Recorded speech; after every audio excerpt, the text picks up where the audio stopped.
उनके उनके मुखिया कौन है? गणेश जी, गणेश जी। है ना। गणानाम ईशा यह स गणेश, जो गणों के स्वामी हैं और प्रथम पूज्य का इनको वरदान है। तो कोई भी इसका काम होगा पहले गणेश जी की सबसे पूजा। पहले आदि गणेश, ये वाले इससे ये वाले जो मूर्त रूप गणेश तो बाद में आए ना, जब शंकर भगवती ने उमामल समुद्भव, पार्वती जी ने, शंकर जी के गण थे नंदी भृंगी आदि शंकर जी के गण थे। तो पार्वती के मन में विचार आया कि कोई ऐसा मेरा भी गण होना चाहिए जो जिसको मैं आज्ञा करूं, क्योंकि शंकर जी हमको अपने अपने अपने सेवकों को आज्ञा देते हैं और वो हमारी आज्ञा को एकदम मानते नहीं हैं, तो उन्हीं की बात को, अपने स्वामी की बात को आगे करते हैं। तो इसलिए मेरा भी कोई ऐसा गण हो, तो इसलिए भगवती ने अपने उमामल, अपने मैल से, भगवती के मैल से इनको बनाया, एक पुतला बना दिया, है ना। और उसको द्वार पर जब बिठा दिया तो फिर बाद में शिव गणों के साथ इनका युद्ध हुआ, है ना। युद्ध में हुआ तो शिव गणों को इन्होंने परास्त कर दिया युद्ध में। तो तब स्वयं भगवान शंकर जी आए वहाँ। तो शंकर जी को जब द्वार से अंदर जाने के लिए, घर के अंदर जाने के लिए उन्होंने रोक दिया, तो तब शंकर जी ने इनको त्रिशूल से इनका सिर काट दिया।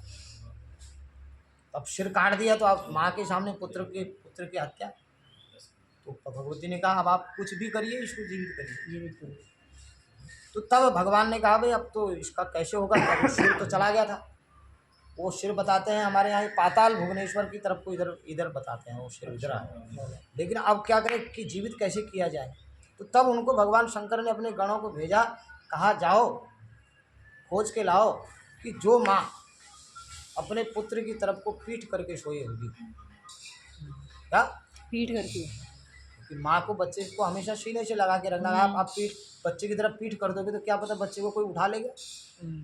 तो इसलिए बोले जो माँ अपने बच्चे की तरफ पीठ करके सोई होगी, तुम उसी बच्चे को ले आए।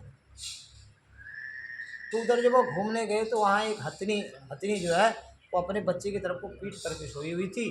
तो बाकी धड़ तो था ही था, उनको तो मस्तक की ज़रूरत थी। तो वो मस्तक उसका, उस बच्चे का, हाथी के बच्चे का मस्तक काट करके ले आए और उसी को ला करके इनको पहना दिया और फिर ये जीवित हो गए। पुनर्जीवित शंकर जी ने किया। अब भगवती बोली आपने तो ये तो मेरा तो पुत्र अभी तो हाथी भी हो गया और मनुष्य भी हो गया, कौन इसको पूजेगा। तो इसलिए तब इनको वरदान बोला, आज अब मैं वरदान मांगती हूँ आपसे कि मेरे पुत्र को प्रथम पूज्य का वरदान आप दीजिए। आज से इस रूप में इसकी पूजा होगी। इससे पहले जो गणेश जी के, अब गणेश पूजा तो शंकर जी का विवाह हुआ तो वहाँ भी गणेश पूजन हुआ था। जब शंकर जी का विवाह हुआ वहाँ भी गणेश पूजा हुई। तो वहाँ पर कौन से गणेश थे? वो मृत्तिका के गणपति थे।